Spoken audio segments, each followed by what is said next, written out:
I'm Emily, I'm 22, and I think my family is crazy. It was planned for my 27-year-old sister Eleanor to marry this 27-year-old man named Daniel. They appeared to be a perfect match and had been dating for a very long time. However, Daniel abruptly cancels the wedding. Who does he blame, you ask? Me. Daniel apparently believes Eleanor is a bad person because she did not invite me to the wedding. To make matters worse, Eleanor is certain that Daniel has feelings for me. Despite the fact that it sounds like a lousy soap opera, I assure you that it gets worse. Let me take a step back. My family isn't really close to me. We didn't have a major falling out or anything, but after I left for college, I just kind of wandered. When you can travel around Europe or spend time with your grandparents, who wants to spend spring break with their parents? In actuality, Eleanor and my parents are just different. They have their own way of doing things, their own inside jokes, and their own small universe. Growing up, they would bond over things I couldn't care less about, and any time I tried to discuss my interests, their eyes would glaze over. I've always felt like an outsider, like they never really understood me. I sounded as though I was speaking a strange tongue, so I gave up trying. What's the worst?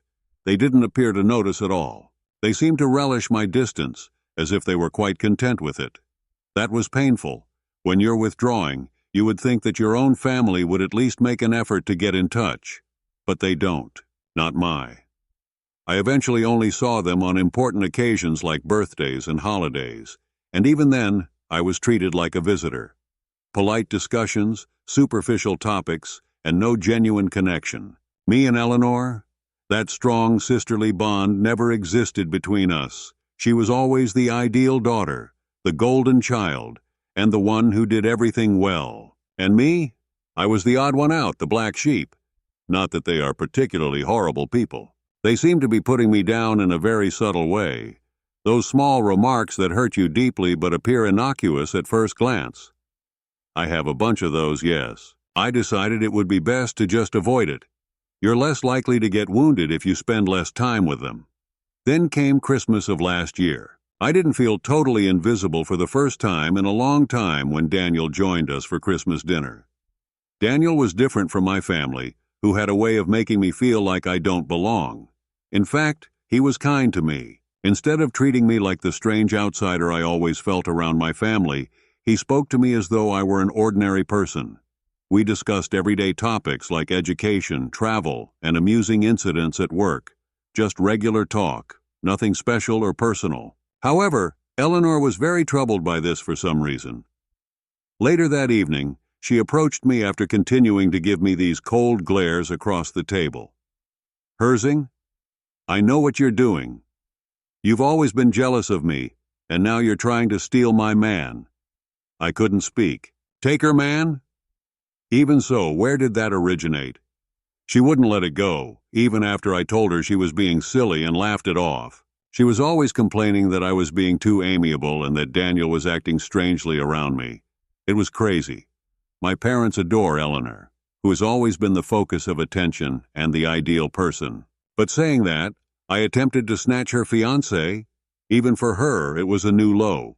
I made an effort to ignore it, but then strange things started happening. I didn't even believe that Eleanor could get any farther away. She would either ignore me or respond with one word when I tried to speak to her, and she would be glued to Daniel's side at family get-togethers as if she were claiming her space. It was absurd. Daniel, however, pretended that nothing had changed. He remained courteous, amiable, and typical. I was particularly troubled by how rapidly my family appeared to support Eleanor. There were these subtle clues, but no one spoke to me explicitly. Every time Eleanor and Daniel were present, my mother would give me strange looks.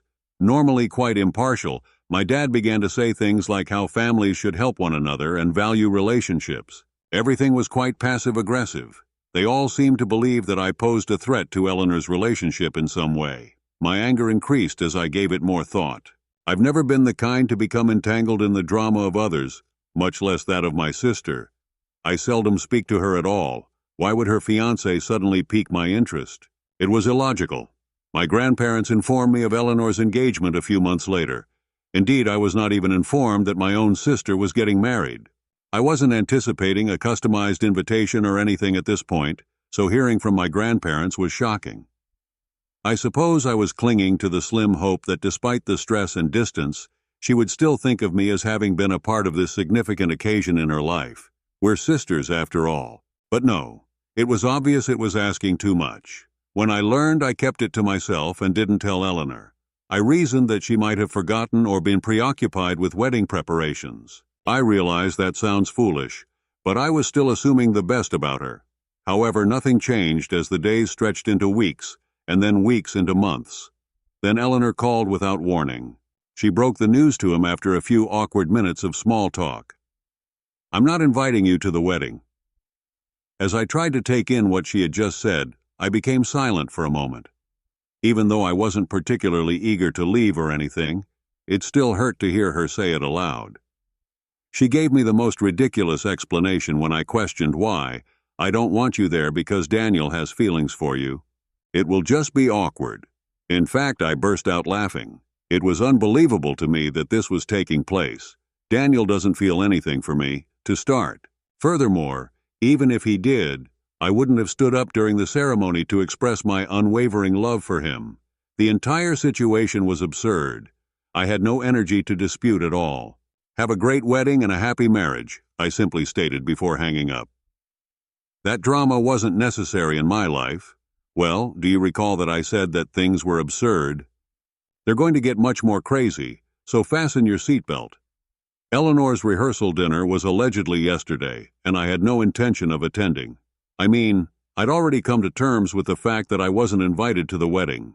My dad called me in a panic while I was just going about my day. He virtually shouted into the phone, "Emily, you must come down to the venue immediately." Just a request that I leave everything behind, with no further explanation or specifics. I was, of course, perplexed. He wouldn't tell me what was happening when I questioned him, simply reiterated that I had to come right away.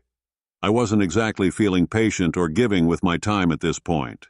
This was the same family that had made me the antagonist in Eleanor's perverse little drama, had kept me out of the wedding, and had generally treated me like an outsider. "I'm not coming just because you tell me to," I informed him bluntly, and disconnected up. My phone buzzed once more, not even 5 minutes later. Eleanor was the victim this time. I was already anticipating whatever trash she was going to throw at me because I hadn't spoken to her since the whole wedding invite fiasco. What did she say next, though? It was unbelievable to me. Her fiancé, Daniel, had apparently just called off the wedding. I flatly refused to wed her, because he found Eleanor's and my parents' cruelty to me intolerable. Whoa! The man truly had the audacity to ignore all of their bullshit and turn away. In a subtle way, I was impressed. Naturally, though, Eleanor wasn't calling to express regret or anything. Nope.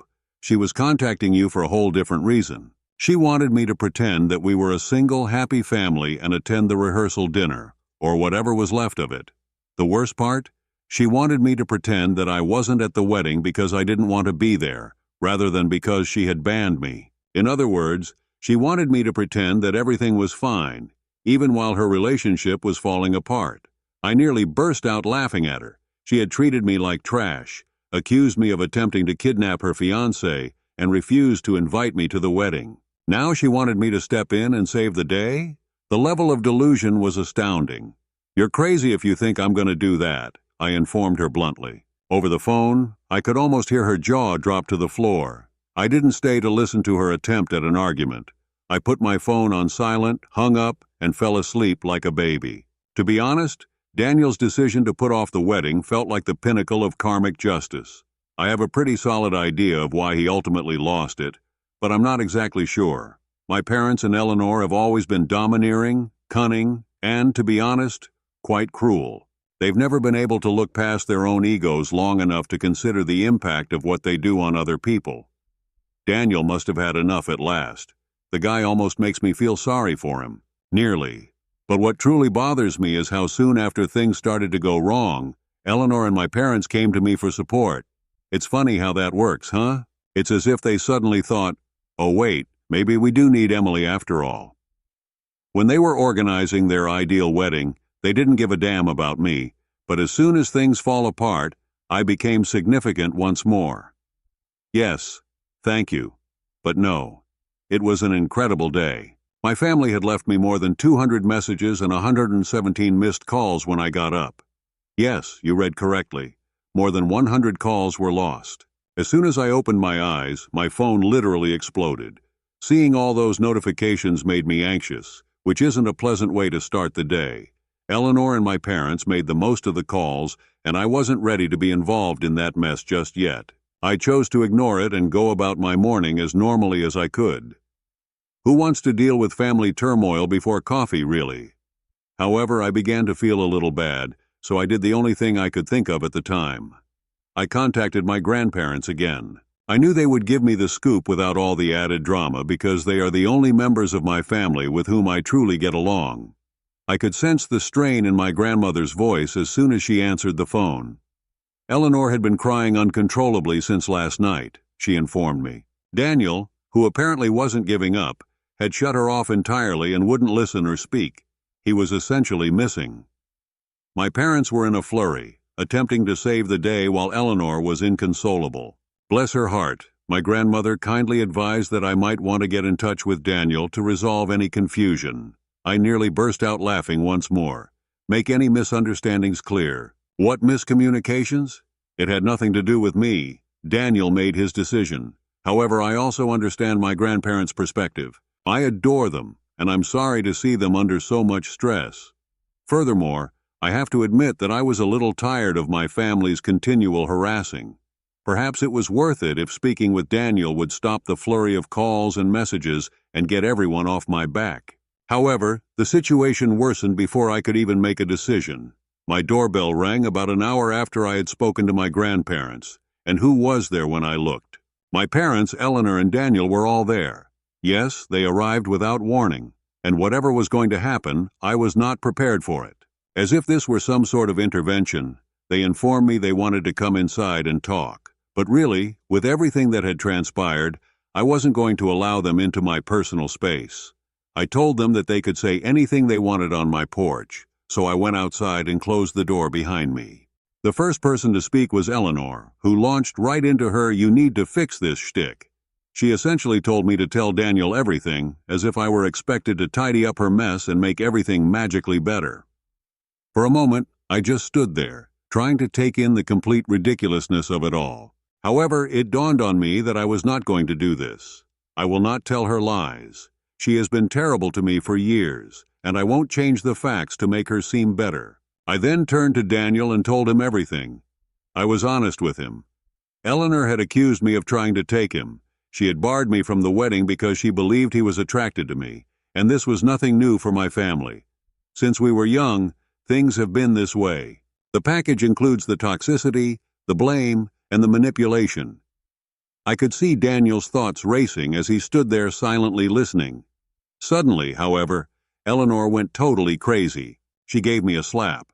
They slapped me across the face, like, full-on, open-handed. Despite my disbelief, I immediately wanted to slap her back.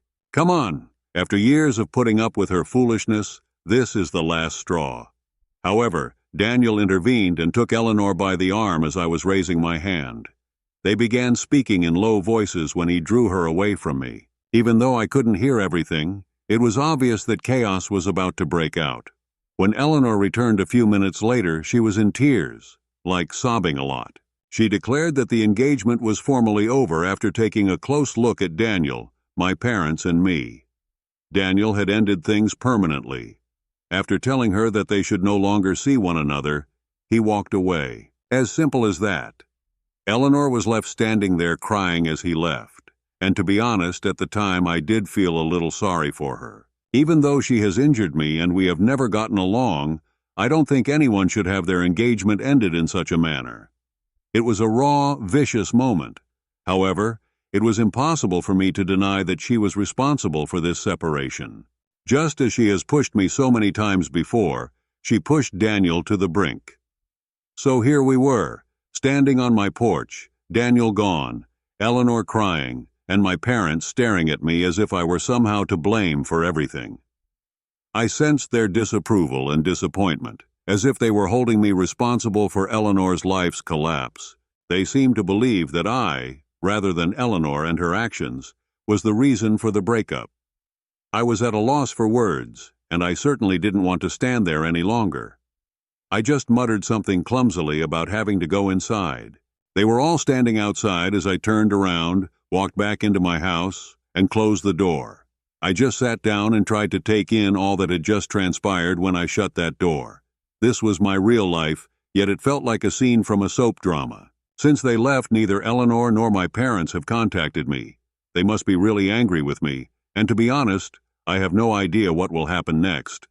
Things have been oddly calm for a few days after the entire porch showdown. No texts, no calls, and no irate relatives knocking on my door. It's almost unsettling. However, the quiet has allowed me to consider everything that has transpired, and I keep returning to the same query. Why? Why have I always received this treatment from my family? Many of you have inquired about my early years and the reasons behind my prolonged estrangement from my family. Since it's a really lengthy story, I honestly didn't go into it in my initial post. However, I believe that now is as good a moment as any to break it down a bit. Perhaps it will also help me better grasp things. The truth is that I suffer from social anxiety disorder. I always had the feeling that something was wrong with me as a child, but I was never able to articulate it. But my parents. They were traditionalists who thought mental health conditions were merely pretexts. When I was obviously nervous or experiencing a panic attack, they would call me weak or lazy, as if I was choosing to feel that way. They would say things like, "You're just being dramatic," or "You need to toughen up." As a result, I felt like I was punished for something I couldn't control all my childhood. Eleanor's situation wasn't any better. In addition to being our family's favorite child, she was also well-liked in school. Her large circle of pals always believed they were superior to everyone else. Eleanor once asked some of her friends over for a sleepover when I was around 15. They all became silent and began laughing as I walked into the kitchen to get a snack, which was a mistake on my part. After glancing at me, Eleanor remarked, "Oh look, it's our little hermit. She doesn't even know how to talk to people." It may seem insignificant, yet such things were always there. Their jokes usually made fun of me, and it stung much more because my own sister was the one who started the whole thing. In numerous instances like that, she would make fun of my social clumsiness, and rather than defending me, my parents would simply laugh or dismiss it as harmless fun. However, I didn't find it enjoyable. It was embarrassing. Things worsened when I started high school. I recall having a big presentation for English class on this specific day. The thought of speaking in front of the entire class was my biggest nightmare as a socially anxious person. The previous night I was unable to sleep, and the anxiousness made me physically ill in the morning. When I told my parents, they essentially advised me to get over it and go on. The class laughed as I stammered through the presentation, and by the time I got home, I was crying. How did my folks react? "It's just a presentation, Emily. Stop making a big deal out of everything." Their favorite line was that one. They said that I constantly exaggerated things more than they actually were. I was psychologically spent by the time I started college. My family had taught me that asking for aid was a sign of weakness, even though I knew I needed it. I didn't realize what I was going through wasn't only in my thoughts until I began seeing the school counselor. The counselor actually paid attention to what I had to say. I also felt for the first time that someone was sympathetic to my situation. In order to obtain a good diagnosis, she advised me to consult a psychiatrist, and to be honest, receiving that diagnosis was a huge relief. It changed everything for me to know that what I was experiencing had a name: social anxiety disorder. It meant that, contrary to what my family had always said, I wasn't just being dramatic or trying to get attention. I started therapy after seeing the psychiatrist, and things gradually started to get better. I acquired coping skills, such as how to deal with panic attacks, how to express my demands without feeling embarrassed, and, above all, how to establish boundaries with others who didn't respect me. I really began to distance myself from my family at that point. I understood that I needed time to recover because being around them was making me anxious. I therefore stopped going home for every small reason. I stopped returning any calls and texts. I began making my own decisions. I also felt like I had some power over my life for the first time. Naturally, though, my family didn't think so. To them, I was being ungrateful and selfish by leaving them. They never once inquired about my well-being or the reason behind my withdrawal. Instead, as always, They simply accused me of being theatrical and aloof. Naturally, Eleanor remained Eleanor. She would make disparaging remarks about how I was too good for the family now, or how I was being dramatic for not coming home more frequently whenever I did come home for holidays or birthdays. My family and I are still at odds. They harm me every time I attempt to allow them in, so I keep them at a distance. My parents continue to deny the existence of my anxiousness. What about Eleanor? She's still Eleanor, though. She hasn't altered in all these years. Her actions during the entire Daniel scandal only serve to highlight how little she has changed or learned. She continues to engage in the same harmful habits, and I refuse to allow myself to fall back into them. That gives you a little more background on why I haven't been close to my family. A part of me wishes things were different because it's not easy. However, I've also learned to put my own health first. And to be quite honest, that was the best choice I've ever made. I haven't given you all an update in a long time, and well, things have been interesting. Eleanor has apparently chosen to direct all of her resentment onto me. It's been quite the journey, I must say. She went one step further and egged my house in addition to giving my number to a number of others, which led to me receiving countless messages from strangers. A couple of times. Who the hell does that? I can't express how annoying it is to have to remove eggs from my driveway and front door. It's been a true annoyance. After all, we're grown-ups, right? I initially made an effort to ignore it. However, I was simply tired after it happened a second time. I attempted to contact my parents for support in the hopes that they would step in and help Eleanor see the light side of things. But all they said when I called was, "It's between you two girls." As in, really? This is vandalism now, not just sibling rivalry. I thought they would intervene, but I suppose they would prefer to remain out of it and continue to act as though nothing is wrong. I felt it was time to step up after recognizing that I was alone. I gave Eleanor a call and threatened to denounce her to the police if she ever did it again. Since egging someone's house is, let's face it, vandalism, she might face consequences. That seemed to strike a chord with her, and her response was expected. She started yelling at me, calling me several derogatory names and accusing me of being too theatrical about everything. Does she even hear herself, really? It seems as though she believes that I should put up with her tantrums. I hung up with a mixture of relief and annoyance. Dealing with her was draining, but at least I made my point. She hasn't troubled me since, which is unexpected. I'll take the peace, but I'm not sure if she's afraid of the police or simply too preoccupied to think of her next move. The entire experience has been somewhat turbulent. It's been nasty, annoying, and, to be honest, just plain tiring. However, it has also opened my eyes. I've come to the realization that my family will never be the family I desire. They will never be able to comprehend me, and they will most definitely not offer an apology for their treatment of me. However, that's all right, because I'm finally beginning to see that I don't require their affirmation or approval. I am happy, I have my own life, and I have my own pals. And that's sufficient. Perhaps things will change in the future. Perhaps my family will wake up and see the harm they have done. But in the interim, I'm going to put my attention on taking care of myself, moving past my past, and creating a future in which I feel loved and accepted for who I am. I am grateful to everyone who has heard my tale, shared their own experiences, and offered support.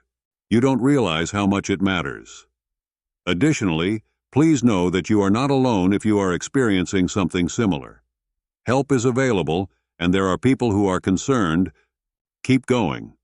Story 2. The weeks leading up to my sister Jessica's wedding were supposed to be a whirlwind of excitement and joy. At least, that's what I kept telling myself.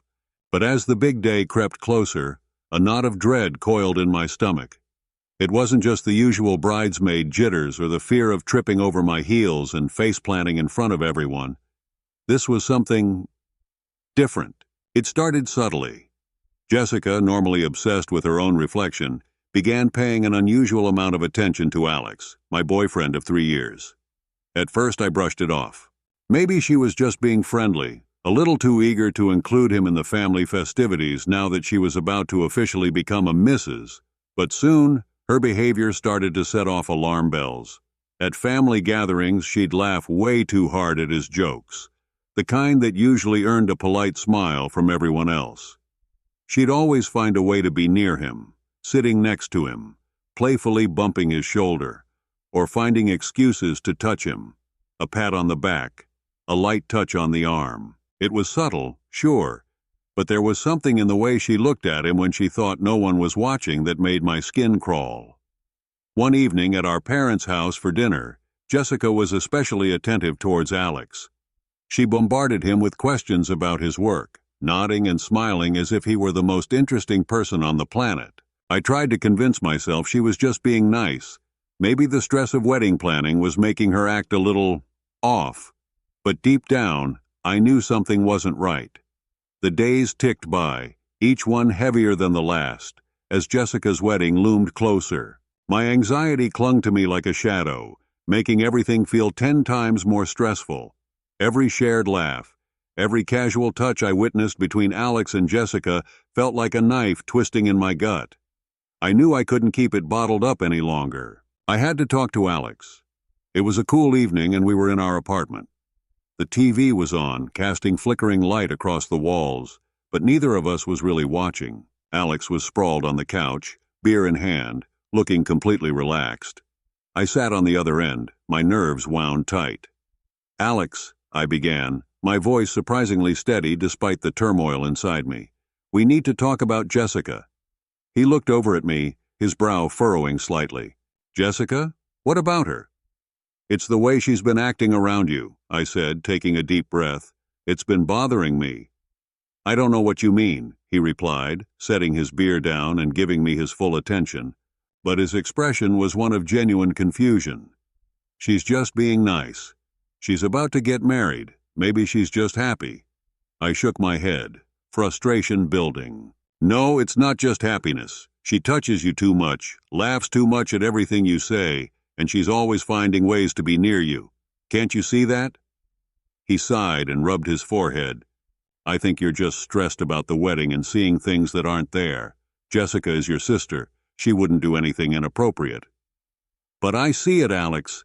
It's clear as day." The edge in my voice surprised even me. "Why can't you see it too?" "There's nothing to see," he said firmly. "And I think you accusing your sister of something like this is going to cause unnecessary drama. We don't need that right now." His dismissal stung, but I pressed on. "I need you to at least consider what I'm saying.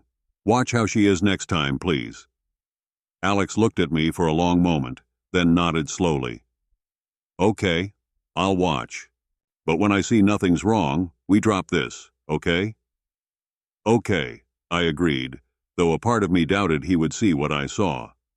The next opportunity to observe them came soon enough.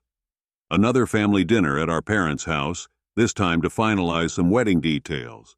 I was on high alert, my stomach churning, and just as I expected, Jessica was at it again, laughing a little too loudly at Alex's jokes, her hand casually finding his arm as if it belonged there. After dinner, while our parents were busy cornering the caterer with questions about canapes, I pulled Alex aside. "Did you see that during dinner?" I asked, trying to keep my voice low. He looked genuinely puzzled. "See what?" "Jessica, how she was with you." My voice was insistent now. Alex ran a hand through his hair, his patience clearly wearing thin. "She was just being friendly, like she always is. You're reading way too much into it." Frustration surged through me. "It's not just friendly, Alex. Why can't you see it?" He sighed, his expression softening a bit. "Look, I know you're upset. Maybe we can talk to her together and clear the air?" The suggestion caught me off guard. It was a plan, at least. "Okay," I said. "Yes, let's do that." As if on cue, Jessica walked into the kitchen where we were standing. Her smile faltered slightly as she sensed the tension. "Hey guys, what's up?" she asked, glancing between Alex and me. I exchanged a look with Alex, who gave me a slight nod. Taking a deep breath, I plunged in. "Jessica, we need to talk about how you've been with Alex." Her eyebrows shot up, surprise registering on her face. "What do you mean?" I took another deep breath, my hands trembling slightly. "The way you act around him. The touching, the laughing. It's making me uncomfortable." Jessica's expression morphed from surprise to confusion and then to anger. Are you serious right now? Alex is practically family. I'm just being friendly. It's more than friendly, Jessica, I insisted, feeling my resolve strengthen despite her denial. It's inappropriate, and it needs to stop. Her face flushed with anger. This is ridiculous. I can't believe you would think that of me, especially right before my wedding. You're being paranoid. Alex stepped in, his voice calm. Maybe there's been a misunderstanding, but it's making your sister uncomfortable. We just think it's best to talk about it now. Jessica shook her head, disbelief etched across her face. I don't even know what to say. I'm not doing anything wrong. You're both being absurd. With that, she stormed out of the kitchen, leaving Alex and me standing there in the thick silence. Alex turned to me, his expression unreadable. I tried. But I really think you're wrong about this. I wanted to argue, to scream that I wasn't wrong, but the look on his face stopped me. Instead, I just nodded, feeling utterly alone. That night, as I lay in bed, the weight of the day pressed down on me. I had stood up for what I believed, yet it felt like everything was slipping through my fingers. My relationship with Alex felt strained. My relationship with my sister seemed irreparably damaged. As sleep eluded me, I wondered if I had indeed made a terrible mistake, or if the truth was something even more painful than I had imagined. The week before the wedding was torture. The tension was thick enough to choke on, and the fallout from our kitchen confrontation hung over us all like a storm cloud. I tried to go about my days as usual, but everything felt off. The easy laughter and comfortable silences that used to fill my relationship with Alex were replaced by awkward conversations and strained smiles. I couldn't shake the feeling that everything was spiraling out of control, and I was terrified of what I might find if I kept digging. The final straw came on a sunny Saturday afternoon. My parents had organized a casual barbecue at their house, a last hurrah before the wedding. I arrived with Alex, clinging to a sliver of hope that maybe, just maybe, we could get through the day without any incidents. But Jessica greeted us with a smile that didn't quite reach her eyes, and my attempt to return it felt just as forced. As the afternoon wore on, I found myself watching Jessica and Alex like a hawk. They seemed to be deliberately keeping their distance from each other, perhaps out of respect for my feelings, or perhaps because they knew I was watching them. Either way, it did little to ease the knot in my stomach. Needing a break from the crowd, I excused myself to go inside. The house was cool and quiet, a welcome respite from the sun and the simmering tension outside. I lingered in the bathroom for a few minutes, staring at my reflection in the mirror, trying to calm my racing heart. When I stepped back outside, the chatter and laughter of the barbecue washed over me. It was a normal family scene, but my eyes were searching for one thing only. I scanned the yard until I found Alex, and my breath hitched in my throat. He wasn't alone. Tucked away in a secluded corner of the garden, he and Jessica were deep in conversation. I couldn't hear what they were saying, but the way they stood, close together, their bodies angled towards each other, sent a surge of anger through me. Without thinking, I started walking towards them, my steps quick and silent on the grass. As I drew closer, I could see Jessica's hand resting on Alex's arm, her head thrown back in laughter. The sight was like a physical blow, and I felt dizzy with hurt and betrayal. "Hey!" My voice came out sharper than I intended, and they both jumped apart, turning to face me with wide eyes. Jessica's hand fell from Alex's arm as if burned, and his face was a mask of guilt. "What's going on here?" I demanded, my voice shaking with barely controlled anger. "It's not what it looks like," Alex stammered, but his voice sounded weak even to his own ears. "Really?" I snapped, my eyes fixed on Jessica, who was now avoiding my gaze. "Because it looks like you're having a pretty cozy little chat away from everyone else." "Listen, it's not," Jessica began, but I cut her off. "I've seen enough." The words were cold, final. I turned on my heel and walked away, the sound of Jessica calling my name echoing behind me. But I didn't stop. I couldn't. Every step took me further away from the betrayal, but not from the pain that throbbed in my chest. Back at the house, I grabbed my purse and keys, my movements robotic. Alex followed me inside, pleading for me to listen, but his words fell on deaf ears. "I can't do this right now, Alex. I can't, I said, my voice breaking. The sight of him, so familiar yet so foreign in that moment, was too much to bear. Please just give me a chance to explain, he implored, reaching for me, but I stepped back. There's nothing you can say that would make this okay, I said, the finality in my voice making him flinch. I left then, the door closing behind me with a soft click that sounded like the end of everything. The drive home was a blur. Tears streamed down my face as I navigated the streets, barely registering the red lights and honking horns. When I finally reached my apartment, the silence was deafening. It was a stark contrast to the turmoil raging inside me. That night I lay in bed, staring at the ceiling, the shadows dancing in the darkness. The pain of what I had witnessed was a living thing, twisting and growing with each passing hour. It was in those dark, quiet hours that I made my decision. I couldn't go to the wedding. I couldn't stand there and watch my sister marry the man she was supposed to marry, pretending that nothing had happened. And I couldn't look at Alex, not without seeing that scene in the garden replaying over and over in my mind. The next morning, I called Jessica. My voice was calm and detached, as if I were talking about someone else's life. I won't be at the wedding, I said simply. There was a long pause on the other end. Why? She finally asked, her voice low. Because of what I saw, I replied, my voice steady. You're making a mistake, she said, and I could hear the desperation in her voice. Maybe, I said, but it's mine to make. And then I hung up. The decision brought me no peace, only a deep, aching sadness. But it was done. I had drawn a line in the sand, and I couldn't cross back over it. The only thing left to do was to move forward, even if it meant doing it alone. The days that followed were some of the longest and most painful of my life. My phone buzzed constantly with calls and texts from family and friends, asking what had happened, why I wasn't going to the wedding, and if I was okay.